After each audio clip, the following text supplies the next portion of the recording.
নমস্কাৰ চাম্পাছ কিচেনলৈ আপোনালোকক পুনৰবাৰ স্বাগতম। আজি মই লৈ আহিছো কম খৰচত এটা টেষ্টি ৰেচিপি। হেতু হল হিদল চাটনি। আহকচোন বেংগলী ষ্টাইলত কেনেকৈ হিদল চাটনি বনাব পাৰি। হিদল চাটনি বনাবলৈ আমাক লাগিব হিদল মাছ। মই ইয়াতে 5টা হিদল মাছ লৈছো। ভালকৈ কুহুমীয়া গৰম পানীত ধুই লৈছো। বেছি গৰম পানীৰে নুধুব, বেছি গৰম পানীৰে ধুলে গলি যাব। তাৰ পিছত লাগিব পিয়াজ। মই সৰু সাইজৰ 4টা পিয়াজ ইয়াতে ৰুকি লৈছো। লাগিব নহৰু, সৰু সাইজৰ নহৰু এটা মই ইয়াতে ৰুকি লৈছো। মোক লাগিব বিলাহী। বিলাহীটো অপচনেল হয়, যদি আপোনালোকে নিবিচাৰে তেন্তে নিদিব। মই সৰু সাইজৰ বিলাহী এটা এনেকৈ কুটি লৈছো। লাগিব কেঁচা জলকীয়া। কেঁচা জলকীয়াও মই এনেকৈ কুটি লৈছো। আৰু 1 চামুচ জলকীয়াৰ গুড়ি, আধা চামুচ হালধি গুড়ি আৰু পৰিমাণ মতে নিমখ। আৰু লাগিব সৰিয়হৰ তেল। কেৰাহী আমাৰ গৰম হৈ গৈছে। তেল দিম। তেল গৰম হৈ গৈছে। মই লো ফ্লেমত থৈছো। এতিয়া এটা এটাকে উপকৰণ মই ইয়াতে দিম। প্ৰথমতে পিয়াজখিনি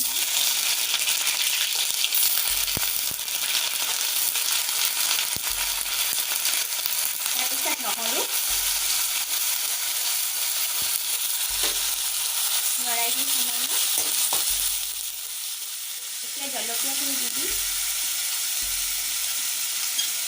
আপোনালোকে যদি জ্বলা কম খায় তেতিয়াহ'লে কমকৈ দিব। একচুৱেলি হিদল চাটনিত জ্বলা অলপ বেছি দিলেহে ভাল লাগে। বিলাহীখিনিও দি দিম।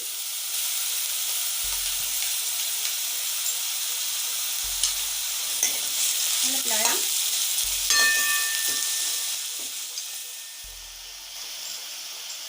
এতিয়া মই মাছখিনি দি দিম।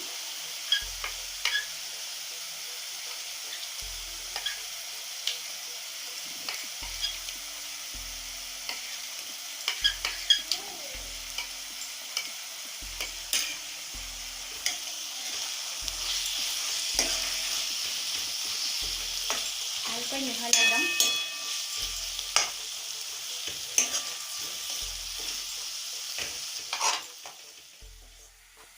এতিয়া মই জলকীয়াৰ গুড়ি, হালধি আৰু নিমখখিনি দি দিম। আপোনালোকে নিমখ পৰিমাণ মতে দিব।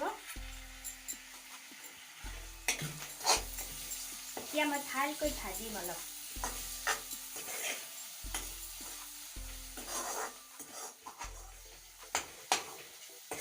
আকৌ কিছুমানে কাঁইট সহকাৰে ভাল পায়, সেইকাৰণে মই এইটো কাঁইট ৰাখিয়ে বনাই আছো।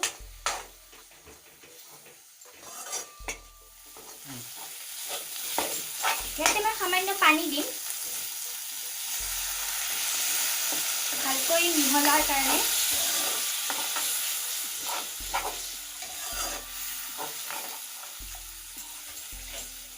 এতিয়া অলপ টাইম লো ফ্লেমত ৰাখি দিম।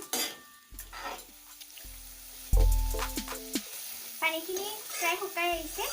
এতিয়া আমি ভালকৈ ভাজি লওঁ। হিদল চাটনি অলপ জ্বলা নহ'লে ভাল নালাগে। যিহেতু ইয়াত পিঁয়াজৰ পৰিমাণটো বেছি, সেইকাৰণে তাত অলপ জ্বলাও বেছিকৈ দিব লাগে, নহ'লে মিঠা মিঠা লাগিব। পৰিমাণ ঠিক হ'লে খাবলৈ বহুত টেষ্টি হয়। প্ৰায় হৈ গৈছে।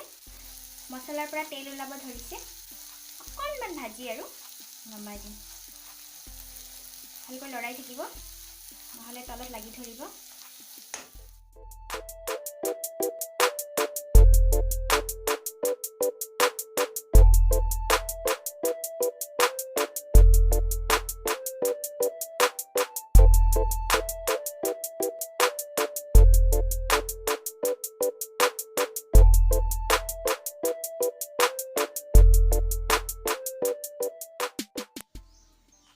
যদি আপোনালোকে কেতিয়াও বনাই খোৱা নাই তেন্তে এবাৰ ঘৰত বনাই খাই চাব।